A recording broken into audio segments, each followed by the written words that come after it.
Okay, hello everyone. If the light is a little bit rangjangly, a little bit unusual, it's because I'm going natural today. We're using the doors, and pigeons love our decking outside. So if there's some shapes that dart across my face, it's just the horde of pigeons terrorizing me from the balcony. Okay, so it's been a hot minute since I popped on to explain where I'm going with this channel, but that's life, and I promise no schedule, and I stick to that promise. So today I want to talk about why everyone who is able should start running. This is for those of you who maybe are considering starting running, or maybe you do run but you're in a bit of a slump, or maybe you just love running and you want to hear someone else talk about how much they love running. Any of those things all applies here. I will do probably a separate video on like the real specifics of from the beginning, never ran before, how you build upon that to physically start the running. I'll mention a few things in this video, but this is more about the why. I think finding your why is very crucial. It's often skipped over. It's more like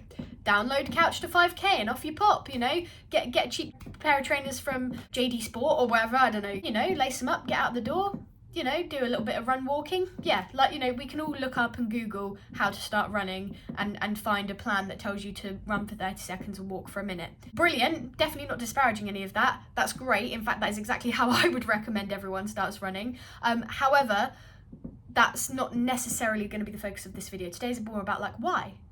Like, why would I Google how to start running? Why would I put on my trainers and go out the door and run for 30 seconds and walk for a minute? Why would I do that? And also, just as a little sort of disclaimer, I don't know, I am going to mention sort of the topic of weight loss and maybe like negative body image, just among other things. It's not about that, that's not what this video is about, but it is a factor that will be mentioned on here. So if any sort of discussion of that is not great for you and your brain or where you're at in your life at the moment, absolutely no worries. Just maybe skip out on this one, and I will try and do a video in the future that doesn't incorporate those things. Something that is one of the factors that I have to talk about, especially when talking from a personal perspective for me for this video.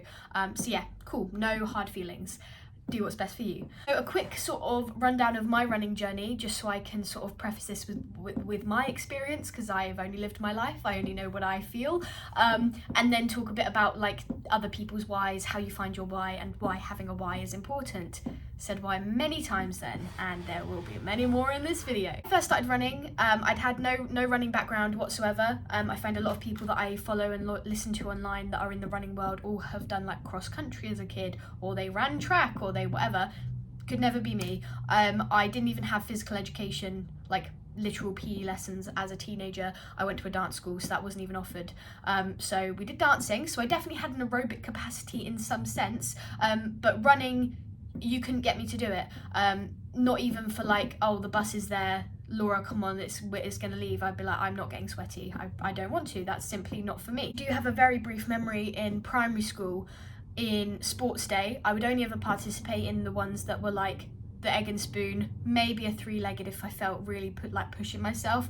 And there was this one that was like a loop around the field of running. And one year I just thought, you know, maybe I should give it a go. Everyone else is doing it and it looks a bit sad that I'm the only one not. And I came dead last and was like pretty much crying coming over the finish line because it was so hard and I hated every second of it. So that's my running career up until 2 years ago in a nutshell. But I don't know if any of you remember, back in lockdown, everyone was tagging each other on Instagram to do 5k. What was that all about? And I thought, well, everyone else seems to be able to do 5k. I don't know if anyone else had this experience, but I thought, how is everyone able to? I have no concept of distance at this point, no concept of what a kilometre was or felt like. I don't drive, and I get the train everywhere. How far is a kilometre? I don't know, but 5k, that seems pretty far, and everyone's doing it in like 30 minutes. What's going on? I got tagged in it and I thought, well, you know, one of my housemates had done it, and you know, we were all just sitting at home all day every day, and I thought, okay, well, I'll give it a try. So I put on my old trainers that I'd worn at university, you know, they weren't running shoes or anything, and I just went, and I thought, you know, got the Strava app up because I thought, how am I gonna track this? Okay, everyone's recommending I use Strava, so I downloaded that, and I went, right, okay, let's held my phone in my hand and I went, let's run and see if we can get to 5k. And I got to about 2.5, genuinely felt like you know, the air had escaped me forever and was never coming back, and I thought, how have I got to do that again? So I remember I just took a couple of minutes and I thought, right, well, let's turn around and we'll go back, and we've just got to do this because, well, I have to post it on Instagram and I don't want to embarrass myself.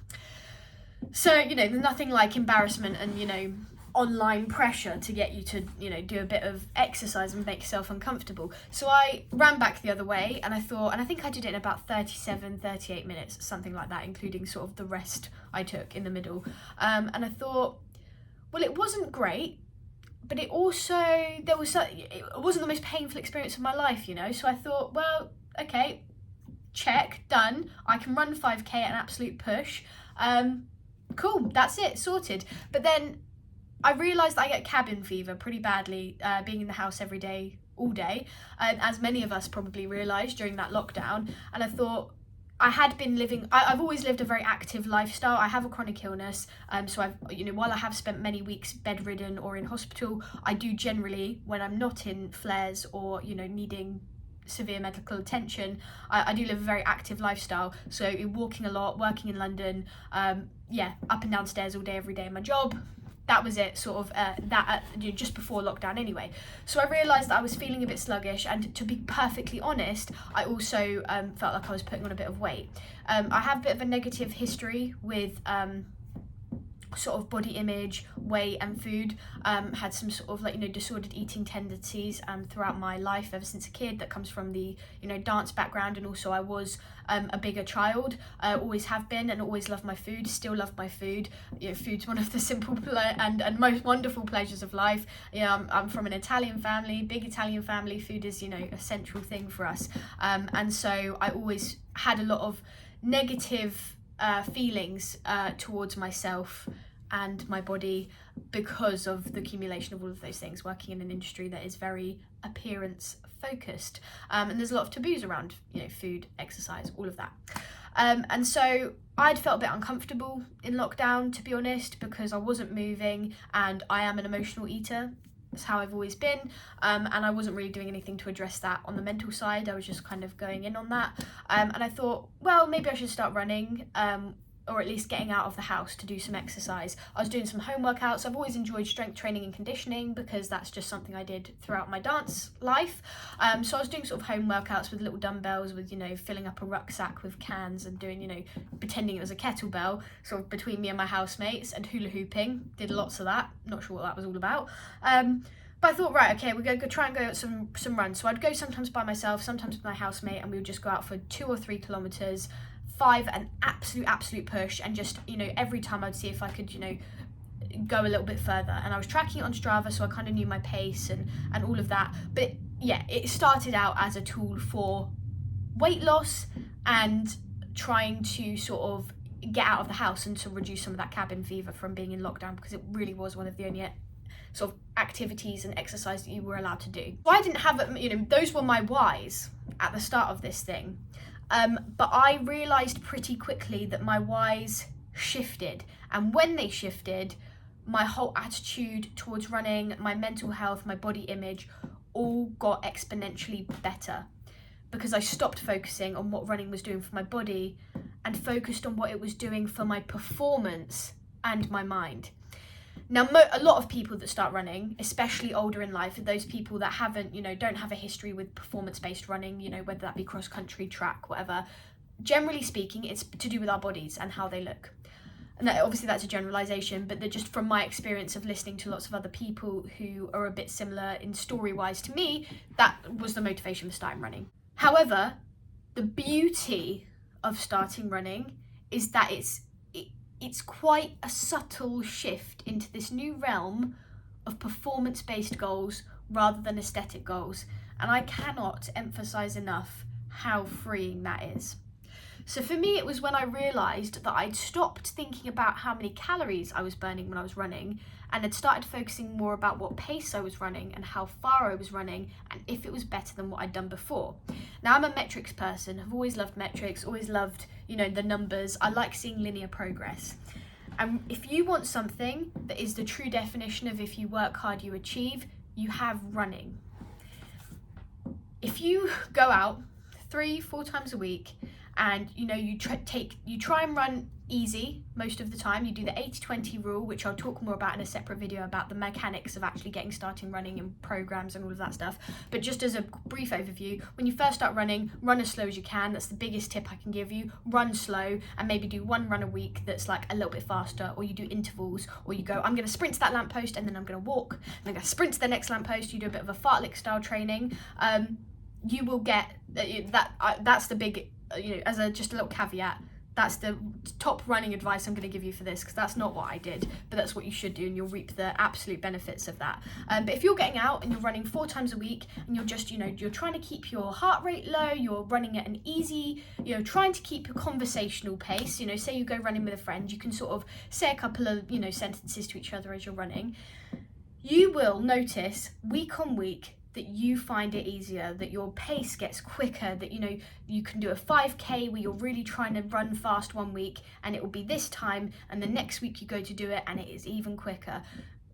It's thrilling seeing yourself progress at something so quickly. I think there are very few things in life where you get to see such a linear line of progression in the time frame that you get to see, especially as a new runner. As you start running for longer, obviously you have to put in a lot more work to see progress, as with most things in life. But as a new runner, you will get such a thrill from watching yourself get better at this thing that you might have felt like you were absolute crap at to begin with. I know I did. Just like a bit of an example, I've been running for 2 years.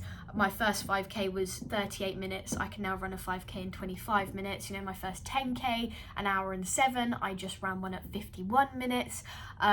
Sorry, this is all coming across very, very braggy, but I'm just very proud of these things, and I just want to illustrate to you that me, a completely unnatural runner, it's not in my bones, not in my genetics, and first half marathon I ran, time I ran the distance, not in a race setting, 2 hours 15, first time in a race setting, 2 hours 4, second time in a race setting, 1 hour 58. That's my proudest sort of achievement to date. So you get to see this progress, and I haven't had to do anything crazy to get there. I've just been consistent with running. But my why switched from I want my body to look a certain way to, can I do a sub 35k? Could I do a sub 29 5k? Could I do a sub 2 hour half marathon? Like, would that be crazy? Or could I do that? Is that something I'm capable of? And let me tell you, the thrill of working towards and then achieving those goals is absolutely unmatched. So that's the performance side of things. Maybe you've never ran more than a couple of minutes before, or a minute, and you really want to run 10 minutes. All of these goals are completely personal. You're not battling anyone else. You're purely trying to be a better version of yourself, and that is one of the absolute joys. And I think that's one of the strongest whys you can have. Why do you want to run? So that I can prove that I can be better than I was before in a very linear way, and watch myself commit to something and progress week on week on week. Why number 1? Progress, performance. I guess that's kind of why number 2, because why number 1 of being like weight loss, body change, it is valid. I'm all for body autonomy. Like, if you feel like you want to lose weight for whatever reason, I don't need any justification from you that that's completely personal, then absolutely go for it. Running can be a tool to aid in that. It's a very quick and efficient way to burn energy. It is what it is. Do I think anyone should ever have to lose weight if that's not what they're wanting to do, or that's not conducive to a positive lifestyle for them? No, it's just body autonomy. If you want to do it, totally your call, none of my business whatsoever. So that's if your why is I want to lose weight and want to change my body, fine. I'm definitely not poo-pooing that. Just for me, my life became better when that stopped being my why, my personal experience. Another potential why, which can go hand in hand with any of these. I mean, these can all go hand in hand together. You can have multiple whys. I'm just giving you lots of examples to help motivate you, because you might feel like, oh, that one doesn't really resonate with me, but that one really does, and this one does a little bit. So the third why is, what do you get while you're running mentally? So for me, I live a very busy lifestyle. I don't know if anyone's noticed. Maybe if you follow me on Instagram, you might have some idea of that. I work 2 jobs. I often don't get in till 11:30, 12 at night, and I'm up at 7 or 8 in the morning. If I didn't do any exercise, I would still be doing something ridiculous like 20,000 steps a day. because of the life I lead and the life I lead and the work that I do. You know, I work in a theatre and I work at home. The work in the theatre, I'm constantly up and downstairs. I'm busy. I don't have time to think about literally anything for myself. I'm constantly on the move. So for me, getting up and being able to go for a run and listen to my podcasts, listen to an audiobook or some music or nothing at all, and just let myself think uninterrupted for half an hour, an hour and a half, 2 hours. Beautiful, irreplaceable time that I could never find anywhere else. The clarity of moving your body and getting outside. Now, if you're a treadmill runner, brilliant. Whatever floats your boat. For me, I love running outside because it gets me outside. I spend so much of my day inside that being outside, no matter what the weather, feels amazing to me. And I honestly cannot overstate the mental benefits of both the endorphins you get from physical exercise anyway, going out and either doing a really hard workout like speed work in the park where I'm pushing myself to my max, or I'm doing like a 2-hour long, very slow but very steady run around London. That I just can't overstate the mental help that gives me. It gives me this space, this uninterrupted time that's all for me. And for me to think and to just be in my own present moment for a second and relax and know that when I come home and I have to, you know, get ready for my day and give all my attention and all my energy to all these other people and all these other jobs, that I've given myself something first. That for me is like it's just the absolute crux of why I do all of this, because I know that if I didn't do that and if I just stayed at home, you know, I'm really guilty of it on rest days where I'll go, okay, well, I'm not running this morning, so I just lay on the sofa and scroll on TikTok, or I do a deep clean of the house, or I, you know, start working on other projects. And I don't have that time for my brain. I fill it constantly. You know, I'm a person that hates silence. You know, if I'm in the house by myself, I've got a podcast playing, you know, and I'm also scrolling on something else, and I'm also cleaning something else over here, or I hate stillness and I hate silence, but when I'm running, it feels almost like stillness. Even though I'm physically moving, it gives me mental stillness in whatever capacity. And that's just, I mean, it's crucial for me. And I know that many people get such great benefits from that similarly. So, you know, my main whys at the moment are wide for my brain, for myself, and as an act of self-care, and for performance, because I have performance-related goals at the moment. Fourth sort of why, and again, people have other whys than all of these. These are just ones that have all been part of my life at various points, and I'm hoping maybe some of you will, you know, capture parts of these and be like, that could be a why for me. Pain. Now, this is quite specific. Well, no, actually it's not, because pain is a very universal experience. My pain is quite specific in that I have a chronic illness, which means that I am very, very, very aware that there will be recurring times in my life where I'm in unbearable physical pain. Now, obviously, most of us can objectively say, well, yeah, okay, so let's look at, you know, our life ahead of us. We will most likely experience physical pain multiple times. Operative word, most likely. I definitely, well, most people will say, yeah, definitely, we're all definitely, but for me, I'm just very, very aware that I definitely will be in flare-ups again. I definitely will end up in a hospital because of my illness again. These are all just facts I've had to come to terms with. And sometimes when you're sitting in pain, and it's a terrible pain that you can't, you're almost willing your body to just black out so that you can stop feeling it, but it just won't push you over that point. It won't push you. It's holding you there right at the crux of pain. That can be mentally just an absolute nightmare, to be quite honest. And it's I don't have the words to explain how horrendous that feels. I'm sure some of you listening will have experienced that. And it doesn't just go for physical pain. There is some mental pain or circumstances you face in your life, grief, loss, you know, sadness, depression, mental illness, lots of things which put you in a very similar position to that, where the mental pain feels like it will never end and you're stuck in it forever. Running trains you and teaches you and preps you for that pain. And allow me to explain. I have realised this during races, it sort of first occurred to me when I ran my first half marathon race. I'd run the half marathon distance before and I'd felt absolutely fine, no issues, kind of got there, tough but bearable, tough in a fun way, tough like oh my God, my legs are a bit sore, but we're gonna make it, tough in that kind of capacity. I remember getting to around the 9 mile mark, maybe a little bit less than that, the 8 mile mark potentially, bear in mind a half marathon is 13 miles, and thinking, there's no way, how am I possibly going to get to the end of this? Because running felt like I was wading through concrete.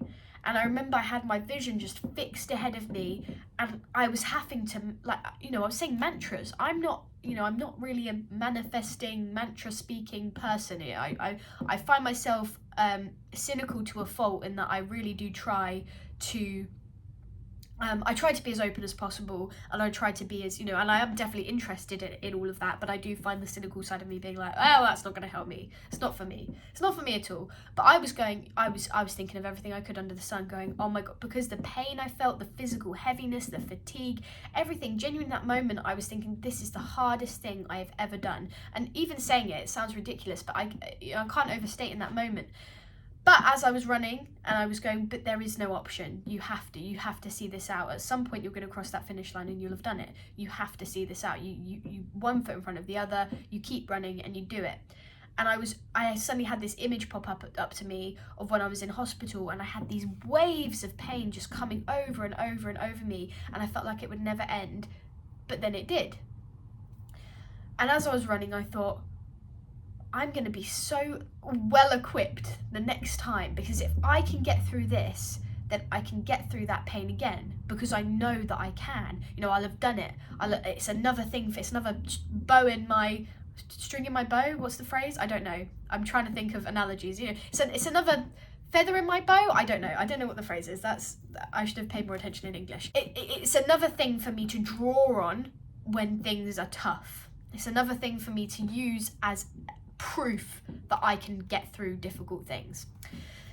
And so after that race, the new why that entered the chat was training for pain, training mentally and physically to deal with my illness, to deal with mental health issues that I may face and do face. I have a brief history, well, not so brief, I have a history with anxiety and depression as well. As my physical things. And so from then on, it became really interesting to me that when I run, I'm putting myself, it's not necessarily all the time, as I said, easy running, crucial. Easy running should be fun, fresh, breezy, chill. But sometimes when you put yourself under that stress to create sort of adaptive changes, whether you're doing very tough interval workouts, you're running at threshold, or you're doing some insane, sprints or whatever, you're doing your hill training, stuff that's really hard, you're training yourself to deal with pain under controlled conditions. If it gets too much, you can stop. But you can push yourself to your limits and beyond your limits, beyond what you thought you were capable of, beyond your imaginary limits that you think are your limits. And I don't know necessarily whether this is like the most healthy coping strategy mechanism in the world, but this is, I can only speak from my own experience and also from listening to, there's a great audio book, which frustratingly, so I'm after I've run the marathon, sidebar, after I've run the marathon, I'm gonna hopefully take a one-woman show on like a little tour next year if I can get the funding. I'd love to go to Edinburgh Fringe or do like a pre-Fringe run in London. I want to do a one woman show based around running a marathon and just factoring in all of these things I'm talking about, and basically a semi-autobiographical one woman show, comedy-ish, about like the trials and tribulations of life, all told through running a marathon. So you can imagine my dismay when I listened to the audiobook for Paul Tonkinson's audiobook 26.2 Miles to Happiness, because he did a very similar formula to that in just a way that I will never be able to achieve. Absolutely stunning, would recommend to absolutely everyone. It's a brilliant book. It will make you realise you want to run a marathon. Truly, it's stunning. I can't recommend it enough. But he talks a lot about similar topics to this, about sort of runners running from something, or, you know, all runners that do put themselves through marathons, you know, a lot of people are like, no, you've got to have some sort of issues that you're running from or that you're dealing with. And I think, yes, to an extent, but also you're actually just training yourself to cope better with these things in the past because you know you can do it. I'm still working on how to articulate this in the most, you know, succinct and wonderful way. But for me, that notion of putting yourself under these under pain and controlled environments is a brilliant why for me. Why do I run? To prepare myself for the future, to prepare myself for pain, in a way that flips the pain, because yes, you go through all this pain, but at the end you get a really cool medal and achievement, and everyone goes, wow, you ran a marathon, you know, only 1% of the world ever run a marathon, pretty heckin' cool. You know, you get an achievement. It's a positive thing, you know. When I finish up having a flare in hospital, I get sent home by the doctors that say, well, you know, try not to come back too soon, you know, we're NHS, we're struggling, and everyone feels sorry for you and doesn't really know what to say to you. So, you know, you don't get congratulations for getting home after a terrible flare where you've had tubes in you for weeks, and your body's full of chemicals and you're a little bit drowsy from the morphine. No one's telling you congratulations, you know, or that's amazing. People aren't really saying that, at least I've never experienced that. Whereas you put yourself through a marathon and people are going, that's pretty cool. So yeah, it's putting a positive spin on pain. Is that good? I don't know. Don't have the answer to that one yet. Ask me after I've written my show. Maybe I'll have a better understanding of it. Those are a bunch of whys. I'm sure. Oh, okay. Probably a little crucial why to add as well. You might be running so that you can train for something to run for charity. I'm adding this as like a final one, but it's not. It's actually quite a valid and a very common one. A lot of people who have never run before but end up running a marathon as their first race are running because they've got a charity place or they want to raise money for a charity that's really close to their hearts. That's a brilliant why as well, because a lot of people, that is their why, and obviously it's brilliant. You know, you're raising money for an amazing cause and people want to donate that money because you're putting yourself through hell, and they get to give money to a charity that really needs some money, which I will use as a miniature plug for donating for my fundraising page for Crohn's and Colitis UK, who I'm running for the marathon. So yeah, those are the whys. Why would you want to start running? Change your body, change your mind, help adapt to pain, raise money for charity. Are those all the ones I covered? I don't know. Look, or just simply, put quite simply, I feel like I've missed all the simple ones, you know, running for like general health. It doesn't have to be as deep as I've made it, not gonna lie to you. You can just go for a run if you feel like running and you're like, oh, do you know what, actually makes me feel a bit better if I just go outside once a week, twice a week, you know, every couple of weeks. That's also an absolutely adequate why, more than adequate. I just love to overcomplicate things, evidently. Let me know if this has inspired you to think about your why. Why do you run? Or inspired you to think of a why that has made you want to start running. I would be really curious to know. And let me know what kind of videos you would like to see in the future. I will definitely be doing a video about the actual mechanics of starting running, where to look for good training plans, you know, what kind of shoes do you need, all of that kind of stuff. But that requires me to do a little bit more pre-planning, which I haven't done, just because I want to make sure that I'm, you know, giving good information and covering all bases. Yeah, and let me know, because if you want to see more stuff on a regular basis, I do post very regularly on TikTok. Can't promise the quality's great, but it is what it is. My TikTok is Laura Muggs, I think. Oh, I'm recording on my phone, so I can't tell you, but it will be linked in the description. Like I said, fundraising page for my marathon is in the description, and anything else I've mentioned will hopefully be in the description as well, so you can take a look. Thanks so much for being here. Hope you got a lot out of this, and yeah, leave me your suggestions in the comments, and I will go through and respond and hopefully come up with some good ideas for y'all. Cool. Get out running, or don't, but you kind of should.